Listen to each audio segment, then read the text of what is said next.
like we're at the top of the hour. Looking forward to it. Hi, everyone. Frank Mayfield here to introduce our next session. And I know many of you are really looking forward to this one. So, Robert Green's degree is in mechanical engineering, but he's been a CAD manager ever since his boss, Rob, threw a bundle of AutoCAD floppies at him and said, "You're a smart guy. You figured this out." From that point on, he became the CAD alpha geek everywhere he worked and parlayed it into a 32-year career consulting, writing, and speaking. Today, we're thrilled to have him moderate our next session titled Calling All Technology Managers. And he's assembled an all-star panel to discuss common issues that all tech managers deal with. Over the years, you've read him in Catalyst magazine, and you've seen him at other tech conferences. Please join me in welcoming Robert Green. Robert, take it away. Thanks very much, Frank. And thanks, Augie, for facilitating this and asking me to be a part of it. I really appreciate it. What I'm going to do is share my screen real quick so that you can have somewhat of a look at who is going to be talking to you. And hopefully everybody then sees that. I'm going to go ahead and introduce the people who are on the panel today. And I'll just go ahead in alphabetical order. And this first gentleman said he's been in more college classes than Van Wilder, but somehow he still managed to get his architectural technology degree before he started up his own remodeling business, and then ultimately started using AutoCAD in 1985, about the same time I did, to produce P&ID drawings. He became a reseller and a CAD geek, a passionate CAD geek along the way. He's got numerous product certifications. He's an expert elite, and he's now the engineering technology manager at Gannett Fleming. In his spare time, he dabbles in guitar, bass, and cowbell. He says he prefers the cowbell, actually. You've seen him at AU. You've seen his writing on Autodesk and blogs and an Augie World. Please welcome David Butts. There he is. Next up, this gentleman is the CAD BIM manager for the Port of Seattle by day, and he's an Autodesk certified instructor and mentor by night. He supported Augie activities like CAD camps ever since I can remember, ever since I've been involved. He takes great pride in helping his coworkers and his students maximize their individual potential. And in his spare time, he likes to write, and he serves as a unit commander at the Civil Air Patrol. You know him from the Puget Sound user group. You've attended his classes at Renton Tech if you live in Washington. Please welcome one of the most multifaceted guys I know, Alex LaPesca. There he is down there. I see him anyway. This next gentleman is a CAD manager's CAD manager. He earned his expert elite status by supporting large teams of CAD and Civil 3D users all over North America. He's worked his way up from utilities work to civil engineering, subdivision design, and he is now the global IT and CAD manager for LJA Engineering. He's based in Houston, Texas. He's known for his insightful writing on his blog, CAD Panacea, which many of you may have read. He's very active in the forums. In his spare time, he likes NHRA Dragster, and he may be as big a Rush fan as I am. Maybe. We'll see. You've seen him at AU. You've read his work. Please welcome Hot Tip Harry himself, Mr. R.K. McSwain. I don't know if he's there. I don't see him yet. And last but not least, she describes herself as an Autodesk fanatic. And as an expert elite, she's earned the title. She's a civil engineer from Penn State. She's tackled civil 3D, civil site design, and civil information modeling projects in a diverse range of industries. She's making waves in the CAD world for sure. She's a sim manager at Johnson, Merriman, and Thompson. She's on the Augie Advisory Board. She's an active community blogger. She's a panelist with us here today. And in her spare time, she plays jazz and swing trumpet in local bands, but she's still a rock star to me. Please welcome Miss Shelby Smith. Is she there? Because I'm not seeing her. There she is. And she's smiling. Good deal. All right, we're going to go ahead and get going with this, and I'm going to stop sharing my screen so that you can see everybody's faces. And what I wanted to do with this was to pose just a variety of questions, things that tech managers, CAD managers, BIM managers, we all seem to deal with over the years. We're going to try and go quickly. We're going to try to have a little fun with it and not be too damn serious about what we're doing. So we'll go ahead and dig in. I'm going to go ahead and call on David first. David, set the tone. How do you set your priorities? What do you worry about? What don't you worry about? How do you decide what order in which to take things? Oh, Lord, my priorities are set by about 2,800 employees that have an amazing range of needs.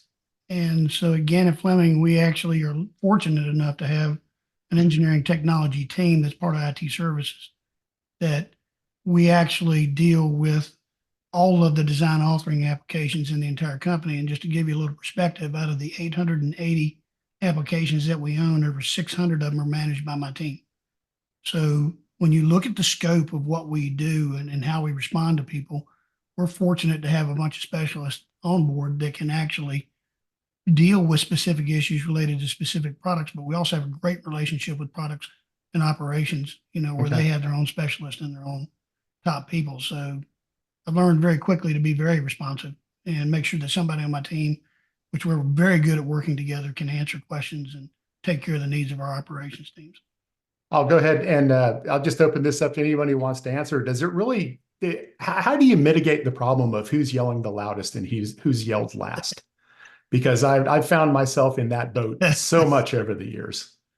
See, Alex was laughing. Maybe he wants to go. Unmute yourself, bud. Don't hear you. Getting hit by that magic mute button. There you go. I was saying I use my magic 8-ball to get me going. So I shake that up a little bit as I'm looking at the different things that come in and hit me from the various angles. So, I'm looking to see who's got the heaviest requirements potentially, or who's got the emergent stop really kind of catches my eye usually. So does that mean, did you mean by that phrase, the emerging stop? Did you mean which deadline is going to be most impacted?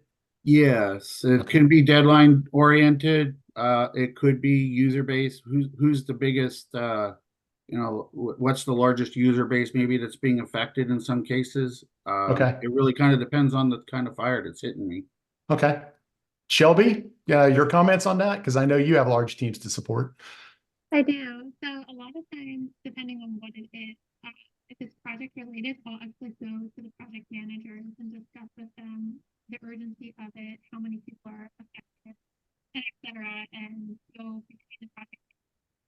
Okay. So it's not who's yelling the loudest, it's whose boss is yelling the loudest. Okay. Right. That's what I found. Arte, I'll let you go ahead and finish off this round. Appreciate that. All the good answers were stolen. No, there could be a financial piece of that too. Is it $1 million project or is it a little $5,000 survey around the corner? I hate, but one thing I run into in my position is everybody's problem. Everybody thinks that their problem is number one, right? So Yes. how do you manage that? How do you make even the guy on that's doing the little lot survey feel just as important as the team who's doing the multi-million-dollar job? So it's tough sometimes. It is. Yeah. I get it. And I mean, I've never found the magic answer really. But yeah, a lot of the comments here, I think were right on point. I want to ask maybe a sideways question. I mean, probably a lot of you guys are, you're full-time CAD managers and BIM managers and such now, but at some point you probably weren't. You were part-time. And we hear the phrase, why aren't you as billable? Why aren't you billable? What did you guys do in your career moving up? Because I know I had this problem for sure. Any strategies or suggestions you'd have for those on the call who have to be billable yet also be a technology manager at the same time? Well, if you're Wants to picking go this as a career path, I would tell you one thing right up front: be prepared to spend a lot of your own time off the clock learning how to do what you do. This is not a job for the faint-hearted. You have to be committed to it. And so when you're talking about managing your time, you want to make sure that everybody else knows what your availability is and what your role is and how you work within that environment. You just got to keep those expectations really clear. And so having an open schedule, having blocks of time set aside like I do every morning to deal with critical issues. Those are things that are really important to include. RK, Yeah. I saw you nodding your head. I was going to let you jump in. Yeah, time management, that's very important. And David hit on something, back 30, 25 years ago, whatever, there was a lot of time spent, off the clock learning things and researching things. And I mean, that's quite frankly how I got to this point today, is just putting in that extra time and wanting, to learn those things that needed to be done and finding those things that needed to be done that nobody else was doing and just doing them. That's how you come across that recognition sometimes. Yeah, I mean, I would frequently say I'm just like everybody else. It's just I never quit learning. Yeah. Shelby, I'll let you hop in next, and then we'll let Alex finish off this round. Oh, lost your audio.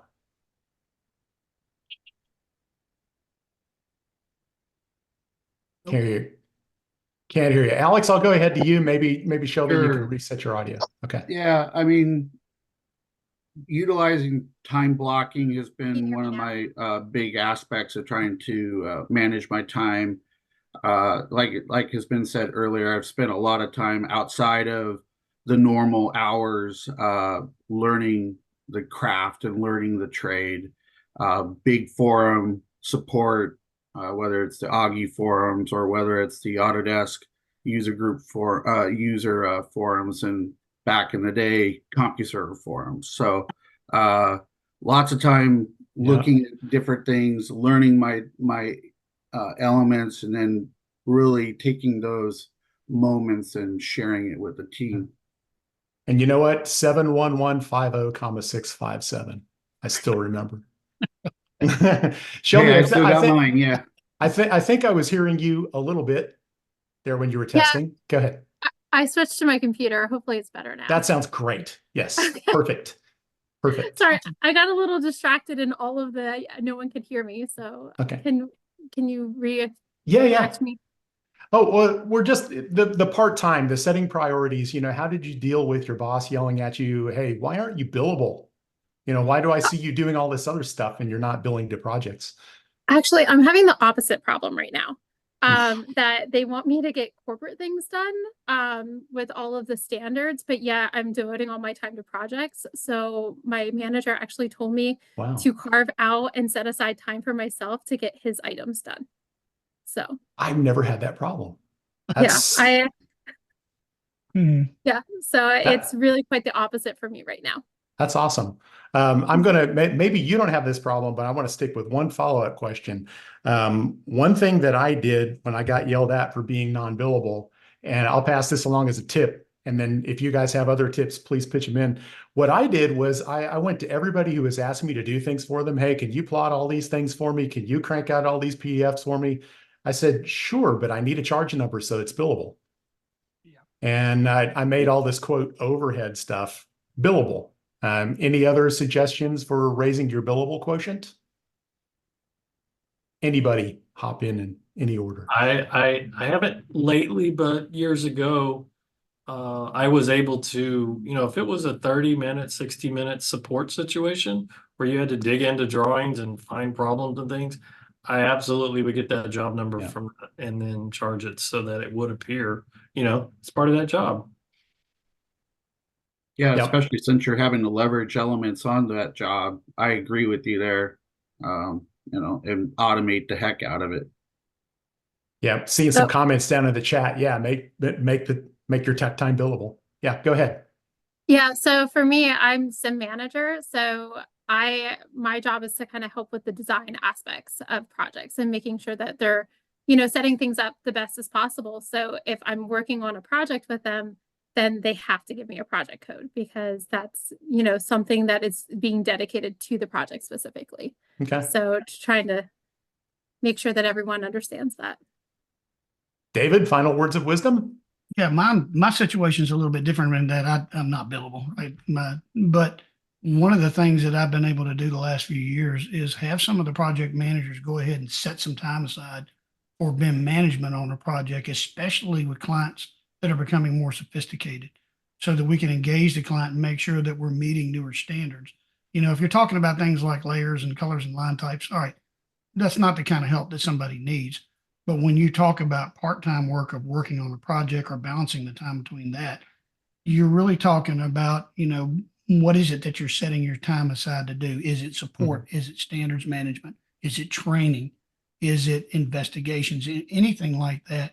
It's great to have a project tracker that you can share with your manager to show Yes. them what you're working on, right? And show Yep. them the tasks so they can help you balance your time.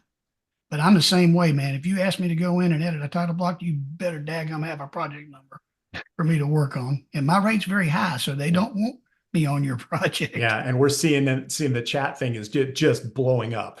That's the way to handle it. I don't feel guilty about doing that. I'm just seeing these things stream across there. Hey, Robert, Yes. I was gonna say, if anyone on here has ever been to any of your classes, they probably heard you speak about ROI. And that's important too. Maybe you're Mhm. not being billable because you're developing some application or some shortcut that's going to help everybody on the team become more efficient. So that's, how do you got to convey that to management that Yes. your time, even though it's non-billable, it's actually going toward the big picture. And that's just the perfect segue to what I wanted to do next, which is over the years, I've found that one of the things that's helped me the most is getting the next tier up, in the organization that typically doesn't understand the technology. I'll frequently ask, does your boss understand what you do? And most times, most tech managers say no. So how do I communicate to that next level up? How do I make them understand what I'm doing? How do I demonstrate my value to them? What are some of the techniques you guys have used? I'll call on Shelby first because she hasn't gone first yet. Okay. So most of my upper level staff actually have no idea what I do. We are mostly a Bentley company and I'm on the Autodesk side, but they always tell me that my passion is palpable and they love what I do. So it's kind of a two-sided thing for me, but I definitely have their support in all of the efforts and initiatives that I've been taking on, and they see how it's affecting the community as a whole. Yeah, because that didn't happen for you like the first day you walked in. Oh, no. You had to build credibility somehow, right? So I mean, was it Yeah, it was took was about that 8 years. so was that basically like just be good over a sustained long period of time and that sooner or later they trust you? Yeah, so Okay. I joined a design team first. So I only actually have been in my quote unquote sim manager role for about a year now. So I was officially moved to that role last April, but I've been doing it behind the scenes Right. with my design engineer role for about 8 years. Yeah. So I created all the standards from the very first year that I started with my team. So it started with my team and then I kept sharing it with more and more people. Cool. And it was gaining traction. So then I Okay. established myself as that resource. Okay. David, I saw you nodding. I'll let you go next. Well, I mean, that's a great point talking about, how you move into that role. I was in a little bit different situation. And when I'd been a reseller for 13 years and came to Gannett Fleming back in 2010. And it was really interesting because in my interview, I was training the people who were going to hire me about how systems worked in Revit MEP. And that was my interview. And the first question they came back up and said was, well, can you do this under contract for 1 year? And I started laughing at him. I said, you have to understand something. This is a culture change. This is not features and benefits. You have to change and move the culture of a firm. That's like turning a battleship around in a bathtub. It's really hard to do that. And so you have to be able to position yourself to show the value of what you're doing to upper management, but they have to be willing to take the time and understand it. And so educating senior leadership is a critical thing. And again, if you approach it from a team, it helps. But here's the other thing. You also have to make sure that they came up with that idea, right? Oh, this was my idea that we do this, and they can help take credit for it. And that gets them to buy into it. And that was one of the things we did is we got the upper management to say, oh yeah, I really need to have this. Then it took us 13 years to get where we are. One thing I wanted to ask, I think I'll go to Alex next. And how do you find this being in a pseudo public environment where it's not just free enterprise and you can't just have somebody bang on a table and use financially to get results? What kind of methodologies are you using? So the way I approach it, being that it's in a public agency environment, is I strive to bring the clarity of what I believe that we're going to achieve when we're looking to implement those changes. And And say again? the end in sight. That's right, the end in sight. And I work with bringing it with confidence and positive attitude, because without that, rah element behind it, you're really not going to be successful. So in sharing with the folks, I'm showing them both in a positive manner and bringing them the end result, that this is how it's going to look when it's done. Okay. RK, you want to wrap up this round? Got you muted. Sorry, I had a distraction when you asked the question, but I think I've been able to piece it together. So when I came here almost 9 years ago, there was an expectation that even though I was going to be primarily, doing kind of CAD supporty type things, but there was an expectation I was going to be billable for a large percentage of that time. And it didn't take very long before they figured out that I wasn't going to be billable, yet I was still able to perform, things that help the company in general. So and we still we don't have that role filled where there's a quote unquote billable CAD manager. You're either almost all support or all production. So I saw something come across the chat interface, about communicating your valued upper management, and the person said, "I go on vacation," and it reminds them. Yep. Yeah, they don't know how good you are till you're gone. I absolutely agree with that. Okay, I think I'm going to go ahead and jump down to the user communication, because I think we covered that fairly effectively. So one of the things that I've found as a tech manager, CAD manager, is that I serve two masters. I serve the bosses above me who fund, what I'm trying to accomplish, the training programs I'm trying to run, the workstations I'm trying to buy, and all that. But if I don't establish credibility and have support from those users that I'm supporting, I can't be effective either.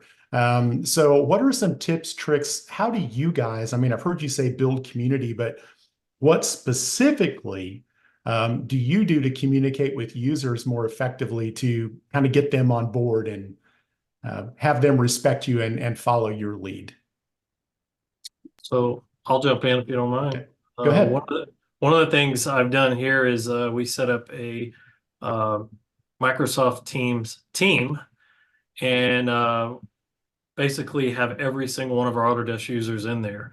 And I can go in and answer a question for somebody, but I can also use that as crowdsourcing. A lot of times I will defer to the 1,000 or so users we have here, and have those questions go out and let these other guys chime in and answer these questions, so that building more of a community, not just me sitting back answering questions one-on-one for people or whatever. So do you get a halo effect from doing that? Does senior management see you do that? Yeah, Okay. Definitely. Yeah. Who wants to go next? Well, and to I- dovetail off of what RK was sharing there, I would concur. We have channels that we have our teams use. And then for your question about management, then management's also added to those channels. So they can watch it. They can always turn it off if they don't want to see all of that stuff coming through, all that extra noise, as it were. And then demonstrate the empathy with the team, so that it gets them going, and let them be engaging and supportive amongst themselves. Okay. Shelby, I heard you try to jump in there. I'm sorry for cutting you off. No, you're good. So we also have a monthly meeting and also a Teams channel. One of my coworkers actually kind of assembles all of that and does all the coordinating, but I frequently present at that, or I help to direct where it's going to provide them with content. And doing so, I think that helps with my credibility by, doing the different presentations, but also traveling to our different offices and helping teams kick off their projects. So sitting down with them and talking through how they need to kind of get started and the different measures to take, what are the different tools available to them, and just simply doing that and just hearing their concerns and listening to them Okay. it really, I think, helps that connection. David, we'll let you wrap up this round. Yeah, and that's a lot of great points in here. And so we do a couple of different things. Number one, we just started a new cohort training program where we try to put people with like backgrounds and careers together and get them to have a shared experience that as they're moving through the company. So like if we bring in a group of interns at one point, we try to get that group to work together and they form their own group and do what we used to do, which was the over the wall training, right? Over the cubicle. How did you set that line current? You know, that kind of Yeah. stuff that we were all so good at, right? But Yep. the other things that you have to do when you're dealing with the users is you got to do a couple things. Number one, share your passion. Don't be a knot on a log. If anybody knows me and has worked with me in the past, you know damn good and well, I'm going to tell you how I feel about things. But my part that I've had to learn how to do as I've moved up in this is I've had to learn how to temper that to be more supportive and understanding of where somebody's coming from. Because likely I've been there at some point. Yes. But I've got to be patient with them because they're having to go through the same experience that I am and that I did and that we all did, right? So having that patience and being not necessarily, you don't have to be a nurturer to the point that you're enabling somebody, but you have to be able to know that you're there to help them. Learn how to be a friend with them. Learn how to communicate with them and treat them with kindness. Kill them with kindness. Even when they're mad, kill them with kindness. Yeah, I'm going to throw in one thing because I haven't heard it. The thing I found that I was able to do most effectively and it build friends for a lifetime is get them a better workstation. I would go to the mat with senior management. You know, people are just like, here's Jim over here who's designing an airport, literally on a 4-year-old computer. No, I'm going to go to the mat for Jim and get him a new computer. And not only would Jim be my friend for life, but yeah. So you get the reputation that you're advocating for their needs, and that seems to help a whole lot. Yeah, Robert, I was going to dovetail on something Shelby said. She mentioned going out to the offices where those users are. Yeah. If you have those means, show up in the morning with breakfast, take them out to lunch, building those relationships. It's never going to backfire on you. David said it too, just kill them with kindness. And, that's huge for yourself and for them. Yeah. And bring bourbon when that doesn't work. One other thing I just saw come across the chat, which is, oh yeah, and by the way, you need to have the answers for them as well. Oh, yeah. Which we kind of glossed over. I'm gonna add to that. Matt Murphy told me this one years ago when he was training me how to be an instructor. It was like, when somebody comes up to you with a problem, it's a great answer to say, hey, I don't know what the answer is, but we're going to figure it out together. Yep. Remember that one? Mm-hmm. That was always a great piece of advice for somebody that if you don't know the answer, don't get mad. Let's figure it out together.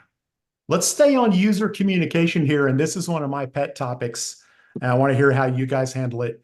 The problem user, the recalcitrant user, the person who just will not go along with the standards, the person, you know who I'm talking about. How do you deal with those? Alex is laughing the most, so I'm going to him first. All right. Well, first off, I start off by staying calm and objective because I got to listen to what they've got to say. I found that's helped work through a lot of that element. And also listening actively, as was being mentioned earlier, as RK was talking about, being in there, empathizing with them, and then bringing clarity to the issue. Really, as part of that active listening, returning information back to them and making sure you're understanding what they're saying, because sometimes they might just have a whole bunch of things that they're trying to get off their mind, but you really got to zero in on what it is the real problem. Okay. Who wants to go next? I'm going to chime in on this one because we actually started a program about this not too long ago. My boss, Kristen Birch, popped up and said, we're going to start teaching you guys how to communicate with users. And we went through this whole red, green, blue exercise. I don't know if you guys have seen this, but about red users that are, that are winning, motivational, driven, and green users that are very detail oriented, and blue users that are very people oriented. And you have to learn how to respond to people based on where they're coming from. So it's been some great training for us to really figure out how to deal with a problem using like that, because if you understand their nature, then you can understand how to respond back to them. And so I would recommend doing that. Take the time to learn about those personalities and what motivates them. and you know, what are they really interested in, and learn to work within that environment. And it would really be helpful for you, especially with problem users. But no, you're not legally allowed to shoot them anymore. But you know, it is one of the things that you need to look at. It. Well, not in most states anyway. Yeah. Shelby, you want to go next on that one, and then we'll let RK wrap Sure. up. I think that there's a common theme already forming, and that's listening. And for me, just listening to what their reasons are. A lot of times when they're resistant, whether it be fear, whether it be, I created this, I think it's great. Just listen to what their reasons are, have a conversation with them. And most of the time so far, fingers crossed, I can keep winning them over, because once I listen to them and we just have a conversation about it, that usually we can get to the root of the problem and then say, okay, I see where you're coming from, but hear me out. And we can, you know, start proposing what I think might help them better. Okay. RK? Well, I have to say, lead off by saying I'm very fortunate in that I help support around 1,000 Autodesk users, and there's really only maybe one or two here that fit the category you're describing. And, you know, as Shelby Probably hit on, because you did your job well. well, Shelby hit on something good listening. You know, 10, 15 years ago, that problem person would have come up and I would have said, sorry, you're on your own. Adios. You know, have fun. But listening, I had one just this week that said, I've got this problem. And he immediately appended that with, don't tell me to do this to fix it. When what he said, don't tell him to do, was exactly the right answer. So Yeah. you know, how do I deal with that? You know, I got to say, okay, you don't want to do that. What else can we, how else can we fix this problem? You know, so listening goes a long way. As you know, I think at least for me, as I've gotten older and done this for a long time, it has become more of a tool than just ignoring and pushing them away. I'm going to throw one other thing on there because I didn't hear it. What I do a lot with users is I say, I don't think you understand how much time you're losing. It's taking you 3 hours to accomplish this where everybody else is getting it done in 1. And you can't defend that extra time. You really do need to get with the program here and learn the right way to do things. And it's not the first thing I say. But it kind of tends to be the last thing I have to say. But show them. Yeah. And show them.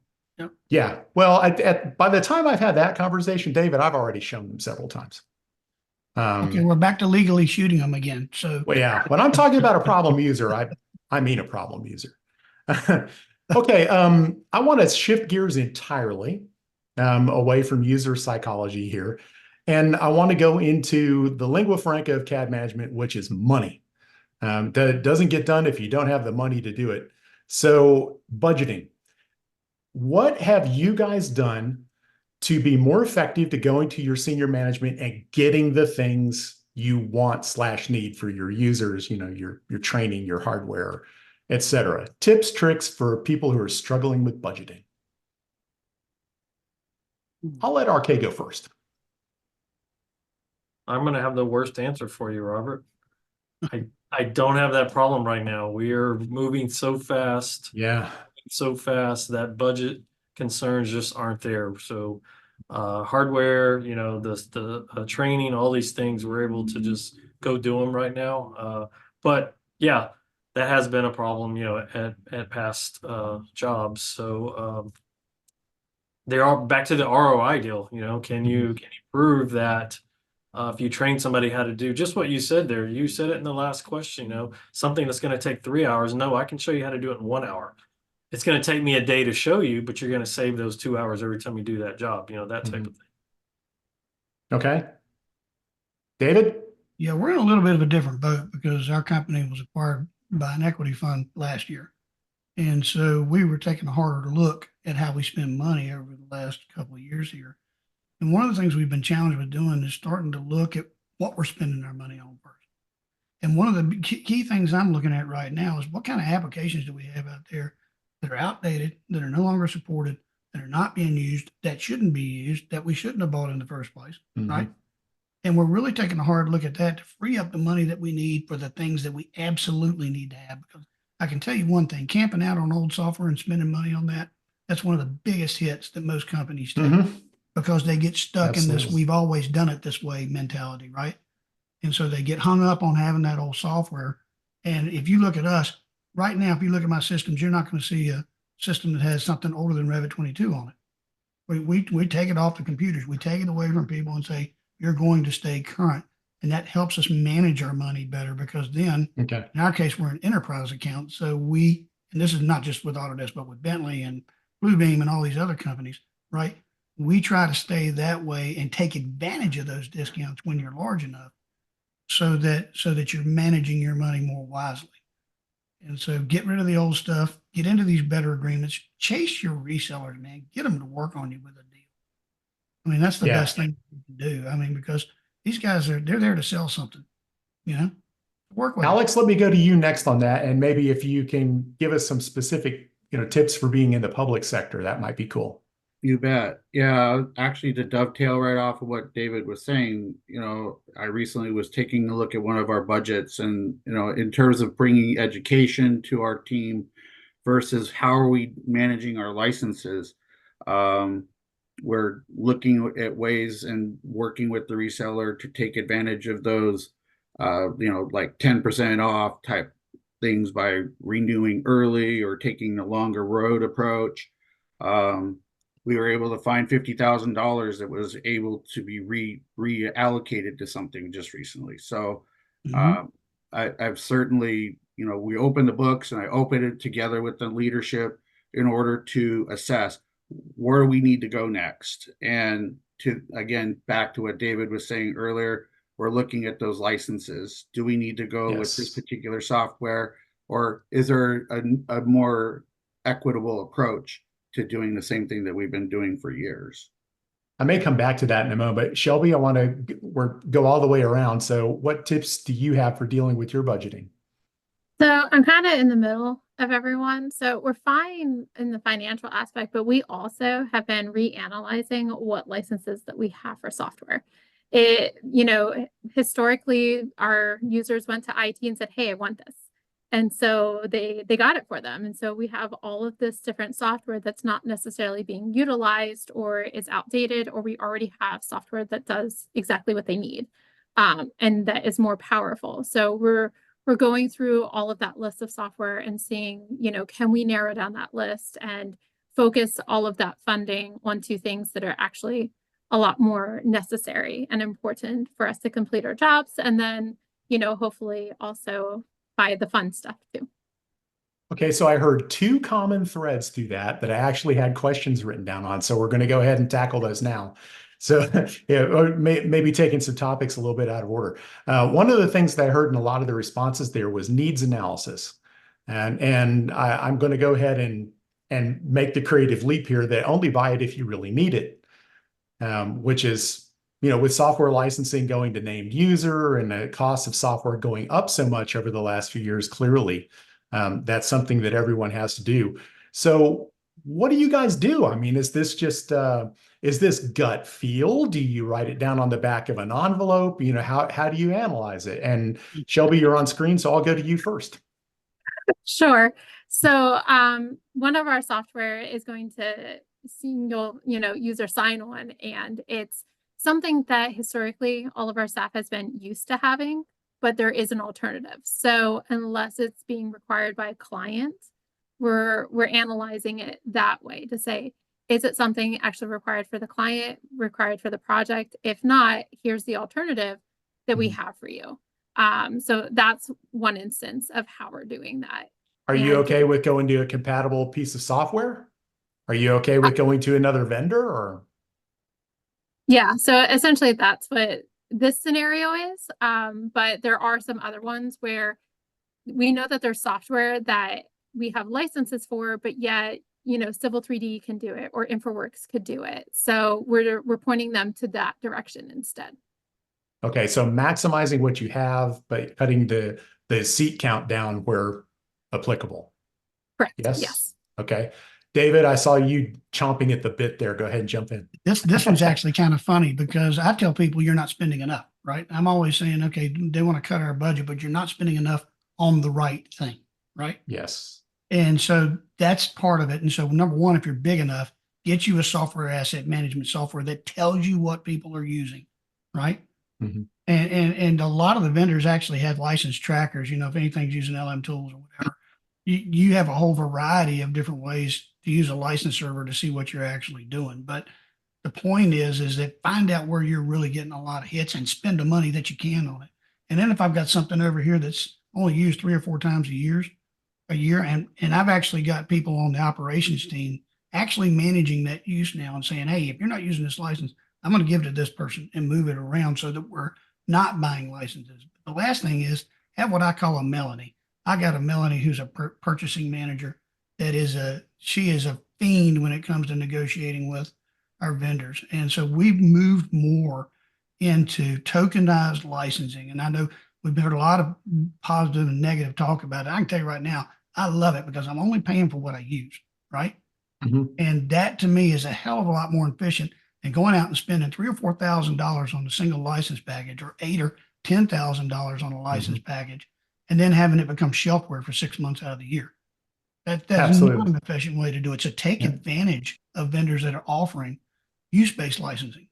And you know, David, some just came across the chat. It said, when I grow up, I want to be like David. Oh God, I haven't grown up yet, so I don't know. Alex, I'll go to you next, and then we'll finish off with RK.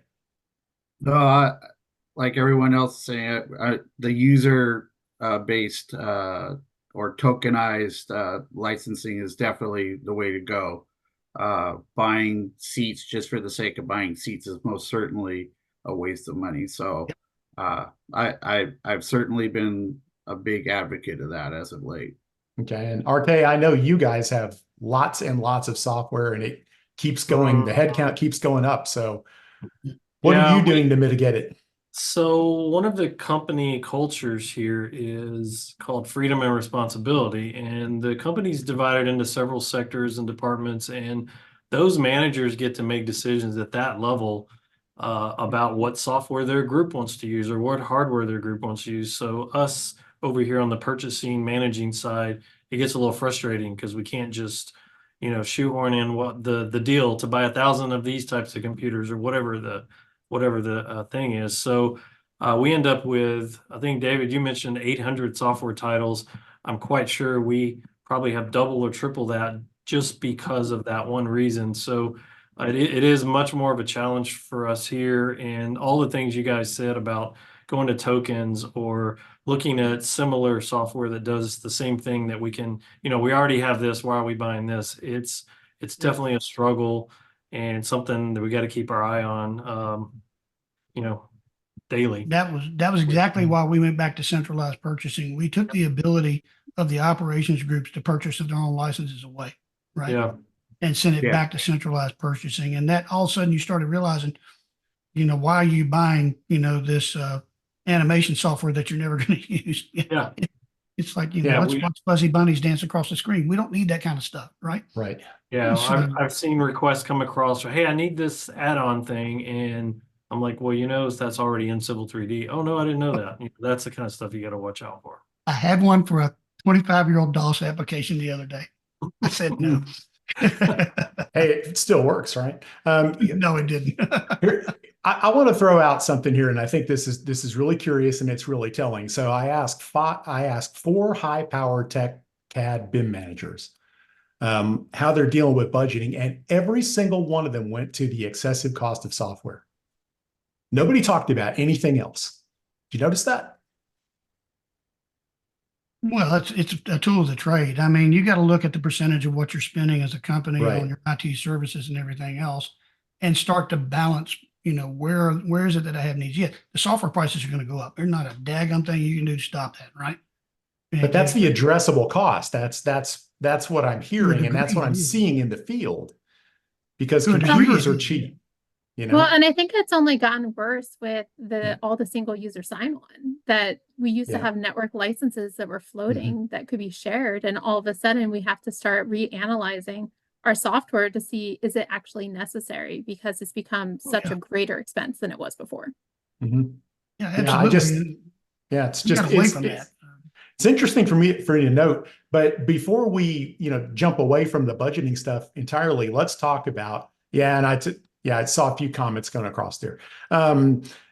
What about your hardware strategy? You know, any tips for how you guys manage that? Is there any way that you've been able to twist arms and, you know, do better things for your users from a hardware point of view, or conserve money on IT, or, you know, those are kind of the other two things that, right, that we're at the mercy of: our software, the hardware we run it on, and the IT platform. So let's talk about the other two a little bit. How are you guys managing that? Maybe RK is a good place to start because he's also in charge of IT. Yeah.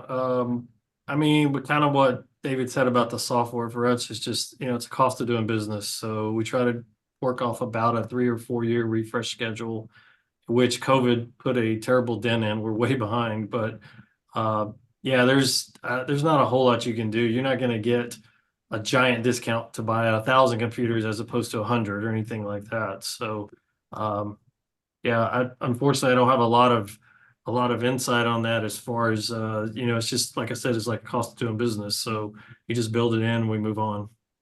Alex, how do you guys deal with that in your environment? Do you have predefined contracts? Do you replace things every so often? I mean, I think in many cases, in the last 3 organizations, for example, you know, we're on a 3-year rotation. So Okay. usually you're getting your replacements and they're on contract already. The main thing that I would probably put on top of that is that, you know, we're testing hardware compatibility so that we're not having to waste time on those machines, so that the next round that we're going to is compatible, that we've got the right GPUs, the right kinds of drives that are necessary with the appropriate resolutions and things like that. Okay. Shelby, I'll go to you next and we'll wrap up with David. Sounds good. So I don't really have a whole lot to do with the hardware side of things, but in my department, we have, my boss specifically has reanalyzed what we're issuing as far as hardware goes, that to make sure that it can do what the design software is requiring of it, just because IT was giving us something that wasn't sufficient previously. Perfect. So you needed somebody who really understood what the needs of the design software was. And so that's, you know, an improvement that we've made recently, is making sure that we're issuing better quality computers and hardware to the users, that they can more efficiently and productively do their jobs, that they're not having computer issues. So you don't control it, but you advocate for it. Is that an accurate statement? Correct. Yes. Yes. So. Okay, David, we'll go ahead and Yeah, wrap up. Again, but because of the changes here, we went to a different approach. We actually started outsourcing our hardware provisioning, right? But in order to do this, to make it simple for the company we were working with, we went from having 18 images down to 2. Well, 3 really, if you think an admin, but we have a horizontal design platform and a vertical design. And what we're learning as we did this is that, and there's the other side to this too, we use SCCM to deploy our software, right? We're fortunate enough to have a really, really, really good SCCM manager and installation team. But the biggest thing was to sit down with the operations teams and say, what is it that you need? Where are you having problems with performance? And then start working on a linear line to say, okay, I've got a top level BIM guy or 3D rendering person that needs this 4 terabyte hard drive with 128 gig of RAM system, right? That after 3 to 4 years is going to get deprecated to the engineer who's not running Revit, but is doing other types of CAD. So we're trying to do a 6-year and 7-year cycle on a computer as opposed to a 3. Across 2 users. Yeah, and try to get it spread out a little bit better. Like we just passed my computer that I got right now. It's an older 7560, but I didn't need something that was a horse like that. So being conscious about what you really need and making sure that you give people the right hardware is a big thing, but work with your operations. And I wholeheartedly agree with Shelby. Do not give somebody a piece of garbage to use, because the long-term cost of performance and latency and everything else, it's a hidden cost that you don't see until you get your labor cost budget. And you know what? It causes turnover, because nothing tells somebody they're worthless more than, hey, I'm going to make you work with a boat anchor for 5 years. Greg, spot on, man. The cost of frustration. And onboarding is very expensive. Yes, it is. Yeah. So it's easier to retain than it is to hire again.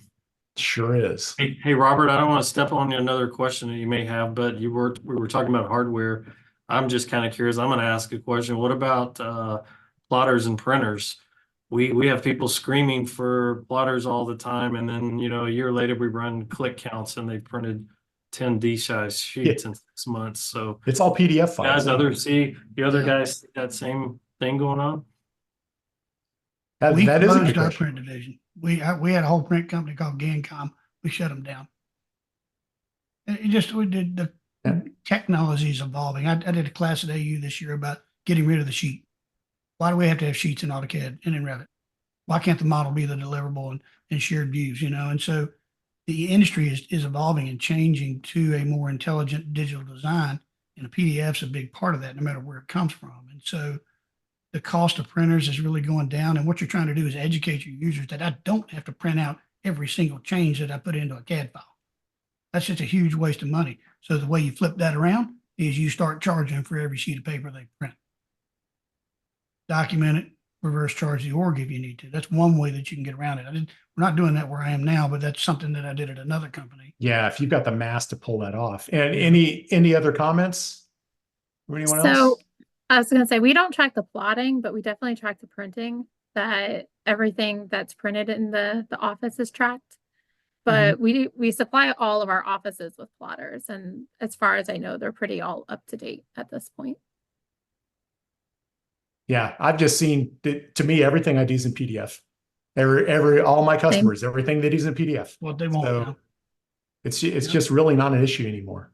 There's certain clients, I think, that we still have that are requiring different municipalities and such, but most everything is digital.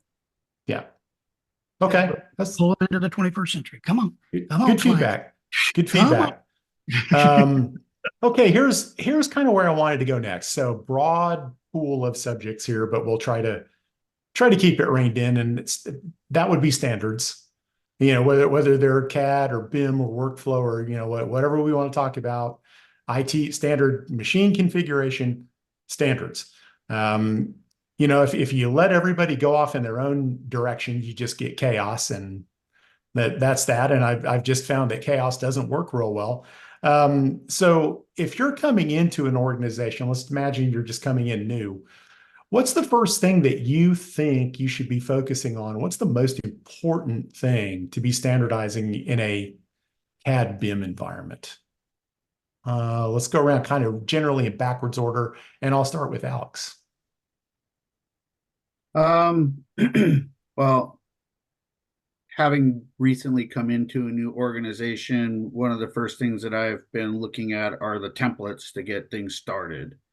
That's really been kind of the cornerstone of my most recent endeavor here, followed by layering and object naming, developing those standards and making sure that the schemes and conventions match the uniformity and clarity that we're looking for in our CAD files. But that's really kind of where it started for me in this, like I said, most recent endeavor. So could I summarize that by say define the output? Sure, most certainly. Yeah, define what your output needs to look like. Okay, yeah. Shelby, I think you were trying to jump in there. I'll let you go next. Nope. Sure. I wasn't trying to jump, but thanks. Oh, okay. So I would agree with Alex that templates is where we focus all of our intent first, that we're actually in the midst of a complete overhaul of standards, at least on the Autodesk side. Everyone had been siloed and we're trying to rein in the chaos. And for me, templates is where it all starts, because I want to have an identity, right? So that the output, when you see those plan sheets or see the models, that it looks like JMT plans. That's where I work, that we want to have that identity as your output, that someone, will see our plans and say, oh yeah, I know where that comes from, without even seeing our name on the title block. That I want to create that image and identity for our output. And in that, creating the templates, you're also providing your designers and your users with all the tools that they need. So equipping them with the things that they need to do their job too. Give them the right way to work, and they might work the right way is yes, kind of what I've always said. So I'll go to David next, and we'll finish up with RK. Well, you're going to have fun with me in standards, but I do two things. Number one, my group only manages core standards across the board because we want every business operations to have things like fonts and that kind of stuff being the same. I'm not a big fan of CAD standards anymore because I think we've made them too personalized. And it's not the knock what Shelby's doing in there, but if you have to have a font that says Gannett Fleming 1/16, you're in the wrong place. You know, I'm a big fan of seeing fonts say normal, bold, just like we use in Word, right? Because when you think about what the deliverable is becoming and what we are doing with digital delivery and technology, you have to address standards that are more than just the sheet of paper. So it's great to go by national CAD standards like AIA. Stick with that, man, because that's well formed, it's recognized, and it's accepted in the industry. And start focusing on your deliverable standards of the content that you create. Like, what level of development are you going to have in your models? That's what you need to be focusing on. You know, what do I expect to get in terms of data that's coming in from this model? That's where the standards should be drilling down to, because CAD standards are a known issue right now. And so I always get frustrated when I see companies that still spend a lot of time trying to tweak things like line weights and pin weights and that kind of stuff. You're in the wrong place. You really are. And so start looking at that next generation deliverable. It's great for people like me and Robert and RK and Alex who've been around for a while. Shelby, you probably haven't been anywhere now around as long as I have, but that's what we did for years, was argue over the weight of a friggin' line. Yeah. You know, and what does this line mean? No, it should be a daggone wall. It should be something that we model. And it doesn't matter what application you're doing. I don't care if it's BricsCAD. I don't care if it's ArchiCAD. I don't care if it's Revit. I don't care if it's AutoCAD architecture. A wall should be a wall, should be a wall. Okay. And so we need to start addressing our standards that way to say, what level of development am I doing in this model as part of my deliverable, my contract, and make sure that your execution plan includes that. That's what you should be focusing on. If I could jump right on top of that too, by saying leveraging the data, because that's the big thing that I'm aiming at right now, is Right. to that point, is to, instead of arguing about line weights and line types and that kind of thing, what can you do to leverage the data that you're already drafting and make use of in other programs that you're going to be working on downstream? RK, jump in and put an umbrella over all this and wrap it all up. Well, I'm gonna jump up a couple levels and say that the item I mentioned earlier about the different groups and departments here being able to do things, you know, somewhat their own way. When I came in here 8.5 years ago, what I basically set up was a framework to allow these different groups to use their plot styles or their templates or their tool palettes or whatever the standardization that group wants to do. We have a framework in place that basically gives them these empty buckets, and they put their standards in those buckets. And when they hire somebody or whatever, you know, it's easy for our team just to go, okay, he goes in this bucket here, and then he gets all those standards. So we don't actually define the standards. Those are some other folks in each of those departments, but we make it so that we're able to scale very easily. And we've done that. We've scaled here from about 200 CAD users up to, you know, like I say, about 1,000 without tweaking that system at all. So it's working really well. Yeah, I think what I heard a number of times is define the output. And that's kind of what I've always done is, okay, what's the deliverable, folks? You know, what do we have to send out of here to get paid? And I will actually attach the money to it, right? What do we have to do to get a check? And this is what everybody has to work to.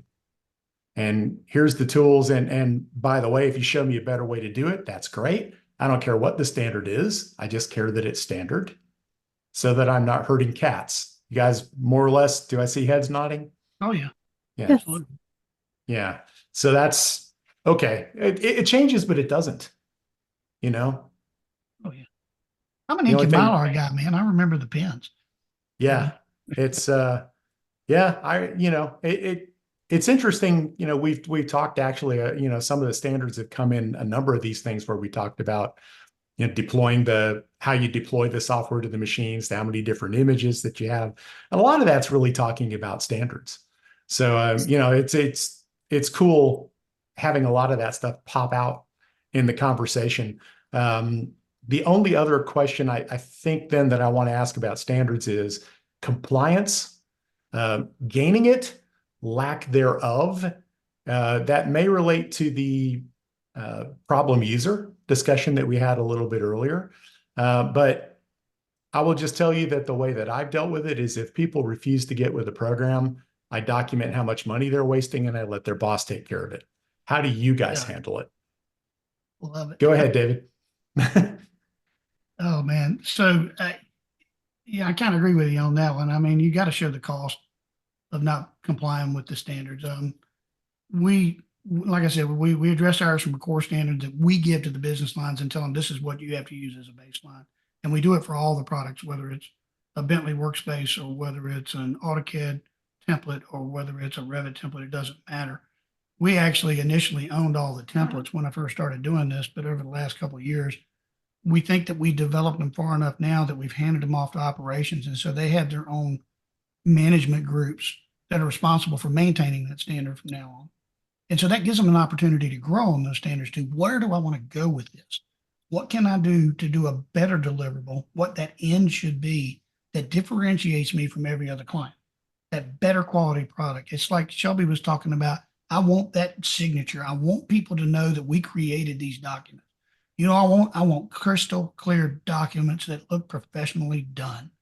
That's what I want. So if I'm delivering to Alex, right, and I'm giving him a set of projects, I don't want to see a single change order come back because my communication is that clear with my standards. So from our level, we have to set it that way and we control the core. And then we give them the freedom to set things up, but we don't ever let them go backwards. And when we find somebody going backwards, we leverage other tools like the DWS files and interoperability tools in Revit to go back and check those standards, generate a report, hand it to the project manager and tell them, you got to fix this. Yes. And it's going to go against your budget, not mine. So, Shelby? Sure. Yeah. So as I said previously, all of our Autodesk users, which is what I manage, were siloed for so long and no one had ever taken the time to set anything up for them. So for years, they've been trudging along and struggling to actually get their projects to do the things that they wanted to do, as far as even just cutting sections or profiles or things like that. So I'm not really struggling to get them to buy in because it's kind of shiny and new and wow, I didn't know I could do that. So it's just giving them the tools that they need is selling it to them that they're embracing it and they want it. So instead, I'm meeting up with them and talking them through how do I use it? How do I implement it? And to get them started off on the right footing. Okay. RK, I'll go to you next. Yeah, again, getting back to what I was saying earlier about the different departments and everything, you hit it right on the head, Robert. That's something that I don't really have to deal with. If it's that department head, manager, whoever it is going to realize that that person is behind, and they may come and ask why, and it's easy to say, oh, well, they're not using the right thing. But to take that a step further, what I see a lot is, for lack of better term, sloppy drawings. There's somebody that calls, they put a ticket in or something, hey, this drawing's taking me an hour to open or something, and we go in and find it's terrible, so that isn't really like standards, but it is something that you can point to and say, this is why your guy's taking so long to do his project, because your group, whoever's working on these drawings, they're just not maintaining them very well. So that's another angle to look at that. Like they hadn't purged since the Reagan administration or something. Yeah, or what is it? The old insert the whole drawing and delete the pieces you don't want. Yeah, something like that. Alex, I'll go to you and you can wrap this up and we may have some clarifying comments about this. Sure. Yeah. I mean, I guess I'll put my educator hat on, right? It's all about education and training, providing comprehensive methods of getting folks to buy in and follow those CAD standards. And in finding enforcement mechanisms to help gear the people or drive the people the right direction. In former life, I had a full connectivity model where we were making sure folks were drafting the way it was, and it made sure we had clean drawings and made sure they looked great at the same time. Yeah, it's hard for me, it's really hard to audit all this stuff, but One technique that I've started using with a couple of different clients is they're using the idea of the peer checker, which is, you know, somebody who's on a parallel level with this person, checking through their stuff for compliance, so that they kind of buddy up, and it's not like a superior is looking over their shoulder. It's like a peer who's trying to help coach them. That seems to work a little better. It seems to take the confrontation and the, oh my God, I'm wrong part out of it. Yeah, so I'll just throw that out as one suggestion. Where I wanted to go next was, I think that one of the things that I have noticed over the past 5 years anyway, as cloud technology has become a more integral part of what we're doing, is I am less a CAD manager and more an IT manager. And I don't mean that I'm out there installing computers, but I mean my working knowledge of IT and security has really had to go up quite a lot. You know, CAD doesn't work if the IT's not right. So first of all, are you guys seeing the same thing? Second of all, how are you bridging the gap and working with IT other than being put in charge of it like RK? Who Well, wants I'll to go? kick this one off. We had a malware attack back in June 2020. And they managed, I get a call on a Saturday morning from one of the IT directors, and he's like, we're shut down. Our project was okay. Is BIM 360 okay? And we were safe there, but they shut down 67 servers in what, an hour? Oof. Shut us down very quickly. And you go through this whole recovery process. That's when you really learn how bad your IT infrastructure is. We wound up finding out that 60% of what we recovered was a duplicate, you know? Ouch. So when we talk about that relationship with IT services and working through issues like security, we have really learned to pay attention to it.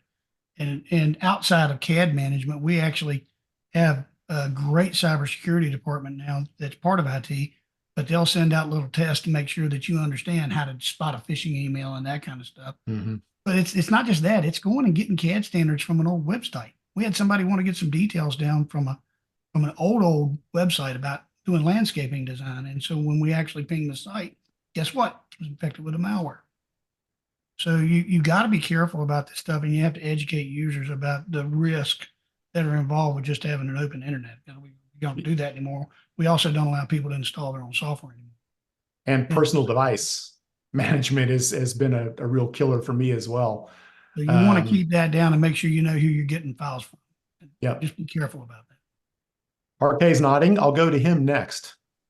Yeah, so when I came here 8.5 years ago, how many of you guys remember the Civil 3D bug about 10 or so years ago that caused drawings to take forever to open, and they finally released a patch? Well, what I walked into here was the IT people yelling at the users for having sloppy work, and the users yelling back at IT, saying your servers and network are terrible. And all the while, it was the Autodesk bug. You know, I mean, there was a little bit on each side here, but what I walked into and was able to do is bridge that conversation between IT and CAD management. You know, I can speak both those languages, so I was able to tell both sides that no, it's yeah, the drawings are a little sloppy, and yeah, the network is a little slow, but it's really, you know, this was a bug. Once we got that fixed, everything magically got better. So it's a challenge, like you said, Robert. You really got to kind of walk both sides of that fence. The more and more we go, you know, on with time here. So Shelby, I think you're, you know, a little smaller company than what David is talking about, or perhaps RK as well. What are you finding in, you know, in a little bit of a more mid-sized company environment? How involved are you with IT? So I think my role really is the go-between, right? So I need to have that technology, you know, knowledge to a certain degree that I have been working on expanding it. It's still a learning process for me. Yes. I am getting into the registry editor, and I'm starting to play around in there and do a whole lot of different things, which we know if you don't know what you're doing, that can be disastrous. So I try to tread carefully in the different changes that I make there. But really just connecting IT department to the design software and knowing how to format things and how to change things in order to set it up best for the users and have that knowledge and be the advocate for, the security stuff that David was talking about, that I go to the user and I say, okay, here are the security risks. This is why we want to get you on a cloud-based, platform, Right. et cetera. And just advocating for IT's initiatives and being that go-between person. Alex? Yeah, I think go between is a good word. But I find myself having to really be integral with the IT team, because a lot of the times for deployments, for example, I have that design software background that they don't necessarily have, because they're working on the folks that are maybe opening spreadsheets only or Word documents and that kind of stuff. And we're using things that are very hardware centric. So I find myself spending a lot of time educating the IT team, as well as, going out and making sure I learn that material myself. And one thing that I've found, so to tag on to one of your points, is I will, if I'm talking on behalf of a CAD user to someone who's in the IT department, I will just say, you don't understand. These people are using files that are 50 times larger, 100 times larger. Yep. Than what you're dealing with. They do tax your servers. They do eat up bandwidth. They're doing things that other users just don't. Let me help you understand this. But at the same time, I make myself vulnerable. Like, hey, I don't understand everything about IT, so I want to learn what you guys are up to as well. I just found like a little of that mutual humility, kind of gets the thing going better. I've been having an ongoing problem at a client site the last couple of weeks, and we're working our way through it just based on mutual understandings. That goes a long way, as far as I can tell. Anybody else want to? Yeah, Because this is a big topic. I was going to jump in, Robert, and say probably 7 years or so ago, we were doing a POC on some VDI. And everybody on the IT side, they were just like, oh, this is great. This is going to be awesome. And, they were doing Word docs and Excel and all this stuff. And we loaded up CAD and they're like, oh, see, it works great. And, all of us in this room probably realize that if you move that mouse and the cursor doesn't move for a quarter of a second later, it's unacceptable. And they weren't aware of that. I said, no, you have to have a one-to-one relationship between the cursor on the screen and the mouse. And if there's a delay, these guys are not going to be able to use this system. And sure enough, that was the problem back then. So you definitely have to, like you said, kind of educate them a little bit, and at the same time be willing to be educated on other stuff. Yeah, because have any of you ever had a user say my machine's fast enough? Yeah. Well, he was drunk, but it's okay. Yeah, there you go. I saw a comment come across, David. It said, I want to know what David's ammo budget is. It's really small. I had to trade it in some for, to get more software. I want point something else out to what you said. Hierarchy has a big thing to do with this too, right? Because people, I'm all in my position, right? I own this. And when Kevin Sotala became our CTO, he took the whole thing, put it in a peanut butter jar and shook it up. And so we don't have a hierarchy anymore. We have just like a grid of what people are responsible for. What's your role within the company? And it allows us to bypass communications. Like I don't have to go to the CTO to talk to somebody in IT, right? If I got a problem with how a deployment's going on, I go straight to the deployment guys. And having that kind of structure in your company and teaching and going back to something Alex keep talking about that we don't talk about enough is education, right? Teaching people how to work in this environment and be collaborative like that makes a huge difference.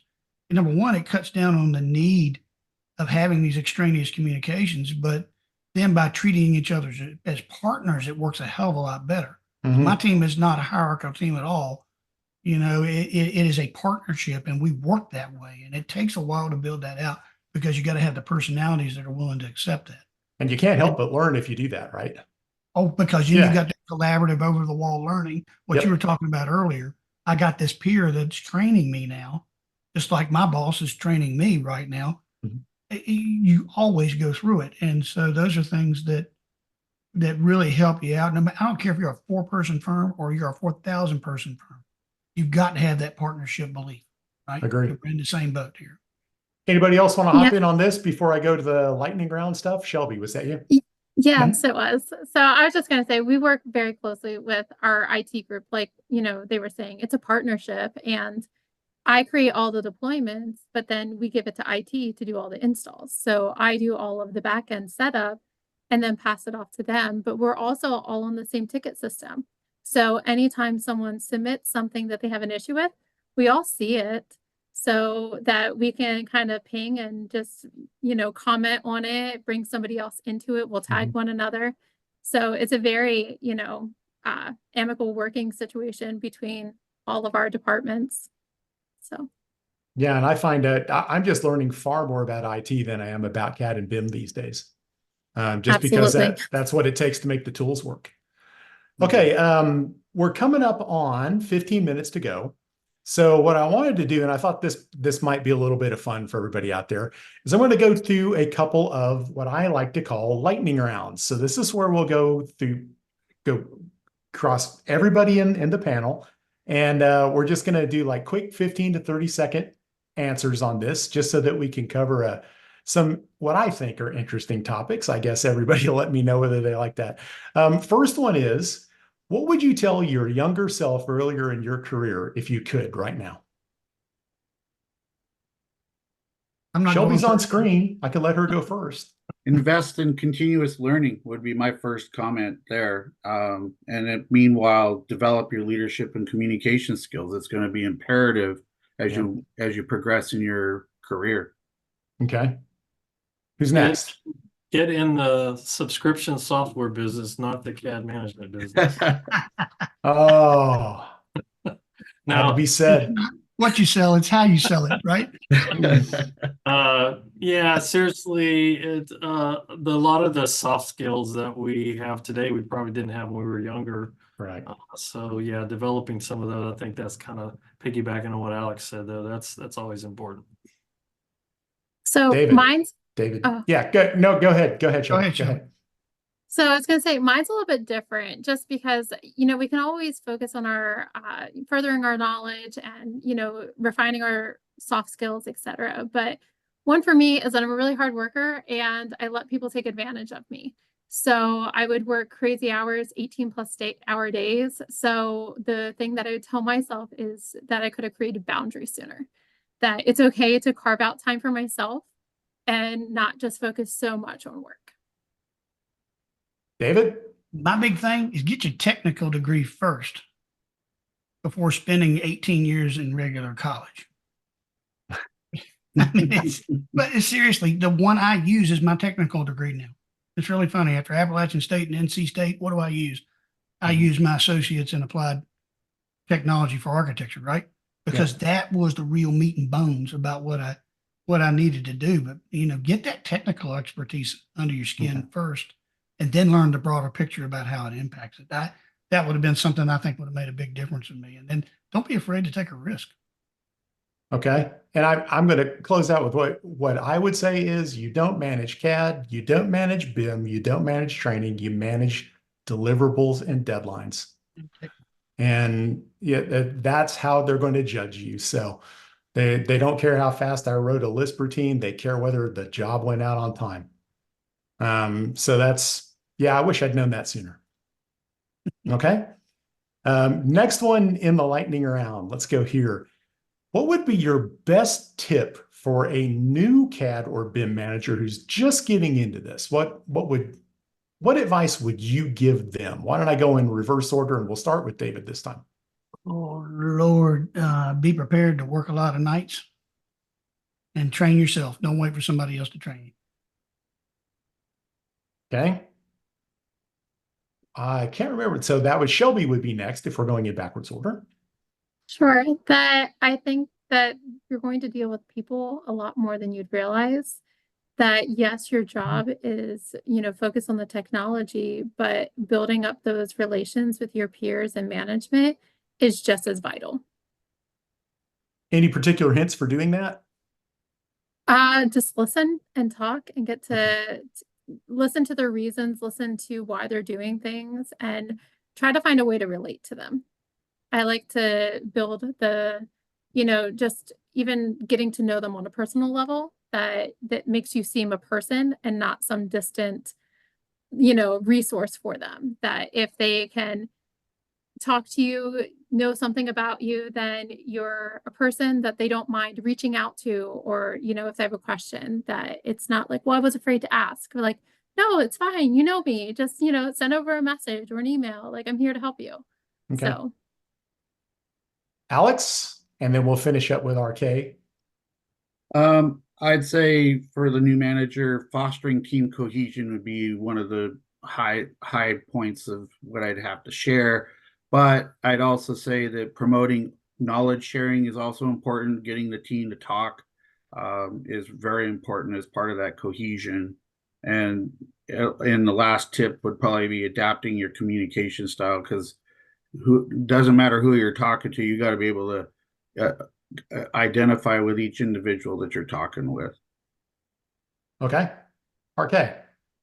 Well, Shelby's using Jedi mind tricks over there to read my answers. So, but seriously, she nailed it exactly. It is getting to know these people. It's working with people.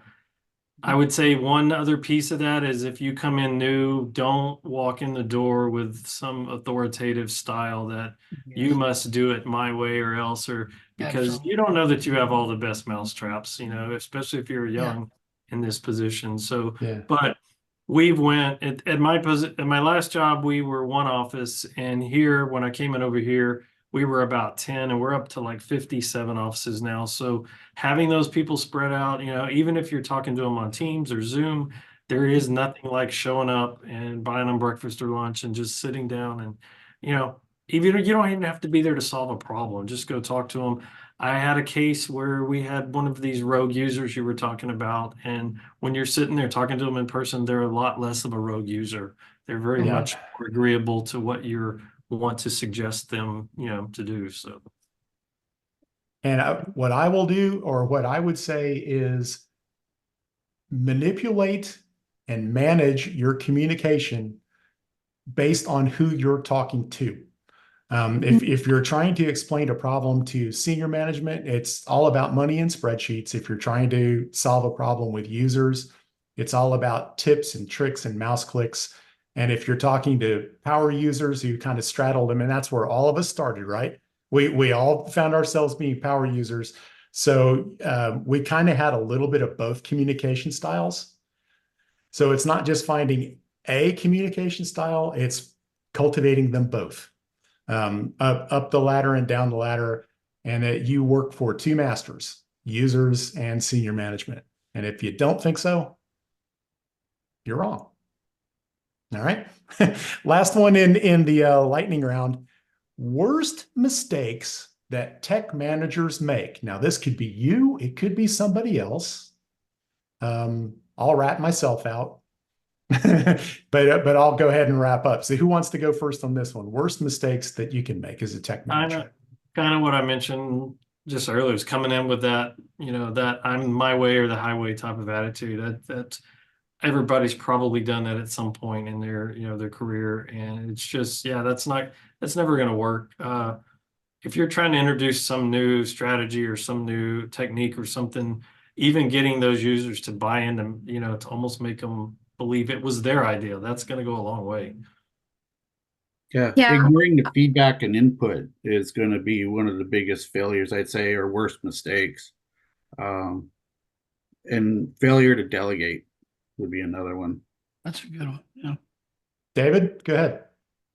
Oh, wow. You guys are taking a lot of my thunder away, but don't be afraid to keep learning, you know, and owning a mistake is a hard thing, you know, recognizing when you're doing something wrong and learning from it. Be willing to learn from your mistakes, and don't assume that you are always going to be right. Because I promise you, there's going to be that guy that nobody pays attention to that one day you're going to walk up to, and they're going to school you on something that you didn't think about. Right? Agreed. So be willing to listen to that. And I've seen that happen. I had a young intern right out of school teaching them Revit, and then, I already know how to do all this. Okay, I'll shut up. Yep. Agreed. Shelby? Yeah, I think just echoing what everyone else said. I was going to say what RK said. I was going to say what David said. But just stay humble. Just, you know, don't let the ego get ahead of you. That the moment you do, it's just going to bite you. I you know, echoing what RK said, when I was a construction inspector, I had a boss that told me to walk on the site and act like I knew what I was doing, even if I didn't. And I was 19 at the time. And there was no way that, you know, my equipment operator who had been in the industry for 30 years wasn't going to see through that. So I did not take that advice. And I just was open and honest with them, and I gained their respect almost immediately. If I didn't know something, I said, you know what? I don't know, but let me make a few phone calls, do some research, and I'll get back to you. And that answer alone gained you respect rather than just making something up just to feel like you have an answer. And I'll throw mine in, and this is something that I did. When you're dealing with a technical problem, you can't personality your way out of it. And when you're dealing with a personality problem, you can't technical your way out of it. If you have technical problems, you have to solve it. If you have somebody who's not showing up for work on time, that's a personal issue and you have to solve that. So it's harmonizing your approach to the problem. I thought everything was technical. I was wrong. So it's as several people have said, it's the soft skills things I think that have served me better over the years. You know, we're smart. Everybody out here who's listening to this, you're smart people. You'll figure it out, right? It's the people management part of it that's typically the more complex part. At least that's what I've found. What we're going to do is close this out, and then I think we're going to open it up a little bit for questions. One last zinger. One last thing to leave with the audience. What would everybody say? And I'll close out. I'll say that in the world of tech, the only constant is change. Embrace it and adapt it and lead that charge where you can. Okay. Who's next? If you've anybody ever seen my work in the forums, you probably heard me repeat this, and I emphasize repeat because I borrowed it from Mark Kiker, but I believe he's the one that said, don't try to solve a management problem with technology. Kind of into what you just said there, Robert, but you know, there are people problems and then there are technology problems. So, you know, that's it. Alex or Shelby? I guess just remember that there's people behind everything. That's always something that I always say, that behind the anger and the frustration, there's a person.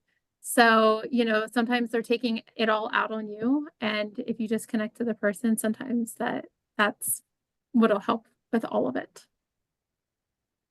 Who did I leave out? I missed somebody. David. Left me out, of course. David. I'm going to tell you this, guys. Enjoy the ride. This is an amazing career to be in. It is a lot of fun. You get to work with a lot of interesting and cool stuff. Don't take it for granted. Just enjoy this and enjoy the relationships and the people that you're going to meet. You know, it's like this would have been one of the great things for me for the last 4 years. And so just enjoy the ride. And to dovetail what you just said, David, I'd say stay curious, stay bold, and keep pushing the boundaries. Yep. Absolutely. Every day. And if I just say, I'll say this a lot when I speak, this is a psychology problem, not a technology problem. Right. That's what I have found. So it's just been a lot more about learning how to deal with things and people and why people are resistant. Learn that stuff. You're smart. You'll figure the tech piece out. Okay. I hope everybody has enjoyed this. I've had a blast moderating the panel. I think all of you guys are fantastic. So I'll give you a little round of applause for the smartest people that I've gotten to work with. Thanks in the background to Frank Mayfield, who's been hopping on there and moderating a lot of things. I see a lot of comments coming across. So Frank, I didn't know if you were going to jump back on, if we were going to spool out any questions or how we wanted to close things out. You're lucky I didn't do it every time I wanted to. You know, pretty much every question is like, oh man, I wish I could answer that one. But generally it was the same flow as what the panel had also. So I'll let you guys do your job. And what a fantastic job you did. Well, I mean, incredible comments from the peanut gallery over there. There's a lot of good comments. Only had 5 questions come into the question and answer. So we're going to address those real quick. I think you kind of touched on this. Thad wants to know what is the number of CAD and BIM people you support? What's the size of your teams? Great question. Ours is about 1,000. Ours is about 1,700. I work at a 2,000 person company, but we have about 150 Autodesk infrastructure users. Yeah, I work at a 3,000 head firm where 35 people are the driving force. Most everything else is outsourced. And my client base, I'm supporting, probably the smallest one would be about 50 active users, and the largest one would be about 400. Well, I hope that helps that. Is anyone using Teams bot for FAQs? No. Great question. No.